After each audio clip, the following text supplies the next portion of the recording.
Hi folks, Mark Hanna here, Hothead Thundermouth, coming to you unscripted, uncensored, unapologetic, psychologically immune from social media control.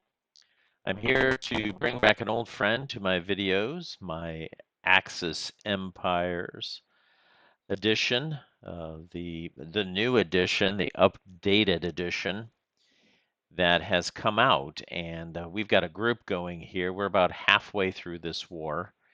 And it's come to my attention for the Japanese that they're reaching some interesting and problematic manpower issues that I have a couple questions about. And of course, this is anecdotal. We've only played half the war. If you look at this turn track here, you'll see that we're in 1943, but this was a delayed game due to a late German start.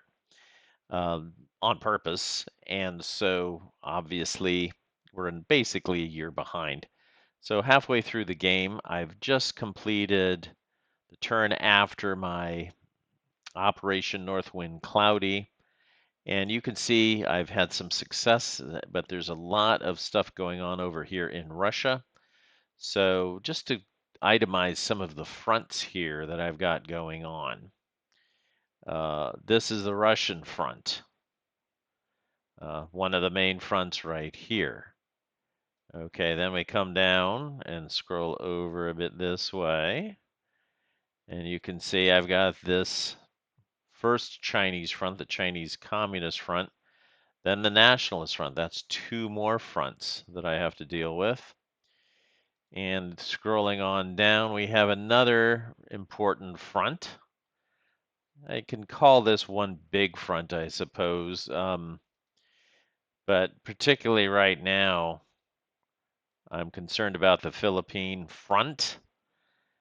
And then scrolling further down, we have the NEI front, which isn't a major front, but it can, again, suck pieces. I need to have a garrison in Batavia to keep the Netherlands East Indies unit, which could be built this turn, at bay.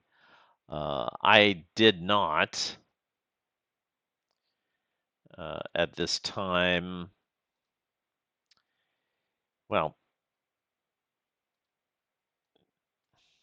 in some games, it's been recommended that you take all three of these cities at once so you can conquer the NEI. I just didn't have the opportunity to do that because I wanted to take Balakpapan now. And I needed another invasion to get Davao. So those were two invasions for victory hexes that I thought were more important than right here in Palembang, and this is Surabaya over here. These two cities I thought would also have to be conquered. There's actually three of them.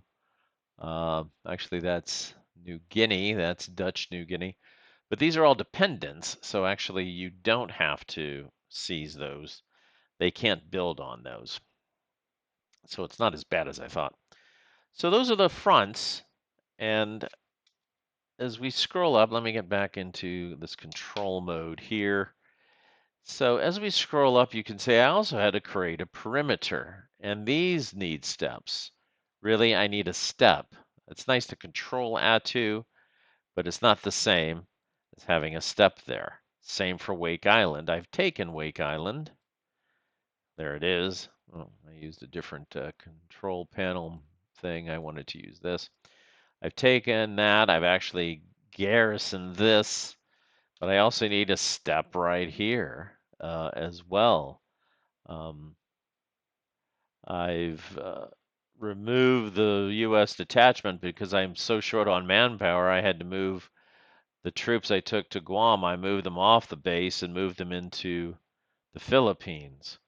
So I'm short on steps in this area.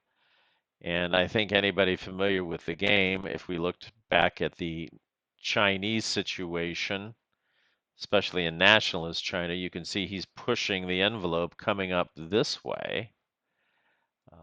And he's got a partisan base here, to my annoyance, that he did not take off, so I have to keep it garrisoned. This is a problem for me. So what I'm basically saying is that when you go for Russia, there's a huge requirement for land forces. Let's scroll back up there. A huge requirement for land forces that you do not have when you go after the United States and Britain. You need some land forces, but you don't need as many. Now, granted, you do get the Kwantung Army activated, and it's not garrisoning Manchukuo, it's actually actively participating. But it's quite a spread out area, and I don't think my attacks were the most efficient either, so that could be one factor. Anyway, so my conclusion here is based again on anecdotal evidence that it's useful. I've got to stop moving my head around because it might affect the sound quality. But it's useful to keep in mind that if you've got war with the two Chinas, which is what I've got, okay, and they're all activated against me. I didn't have any luck. Yunnan is activated against me, so is Sichuan. Now you notice that I did take advantage of a card that I had to press down and get next to Chungking. And also, since I've invaded Indochina, that's another front that I have to deal with. I still need to secure Indochina. I need Hanoi as well. And again, I just didn't have enough steps to try to do everything that I wanted to do. So, what am I saying? As I might have pointed out, what I need is this, but what I've got is this. All right, tough troops. They're good soldiers, but it's interesting. We'll see how it goes. Doing pretty well on the overall game so far. I can't complain. It's not been any disaster. Uh, the look here is, let's try to get the control system for the video recording. It interferes with the control system for Vassal. So we got total war. I've got the 2 VP at this point. That's kind of like the historical one. Automatic victory is going to be very difficult. I'm looking to get 3 VP and then set up my fortification system, forcing him to get 4 VP to beat me. So, yep, it's going to be an uphill fight, but I just wanted to point out that, and then there has been some comment made that I've heard that the Japanese wind up in many situations not having enough steps. And I can tell you that, you have to be so careful not to lose steps, but there's sometimes you can't do anything about it. The Chinese will come after you to attrit you at 1-1 or 1-2. Sometimes you can't always get 9-1 attacks, and even if you do, if you roll a 6, you're still going to lose a step. So the steps go and go and go. Now, one point I'd like to make is that the population of Japan, based upon my quick research, was around 70 million people. And it was around anywhere between 66 and 80 million people in Germany. Of course, the Germans had a lot of allies too, but it makes you wonder, why do the Germans get so many more steps than the Japanese get? Did they have a better infrastructure for their army? Probably. Probably more well organized logistically, better equipped troops, better trained troops, better supplied troops. As it seems like the Germans perhaps took care of business this way as opposed to Japan. I don't know. Uh, anyway, there's this sort of in the back of my mind, and we've talked about it in the group, that maybe the Japanese need more steps. Anyway, much too early to tell uh, for sure. Just wanted to give you a quick overview of this.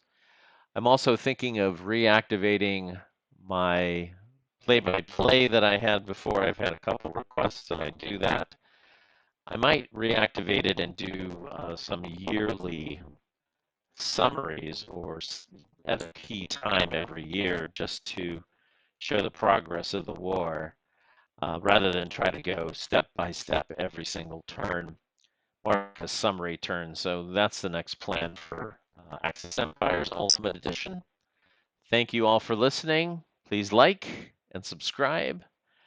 Appreciate you watching. Bye for now.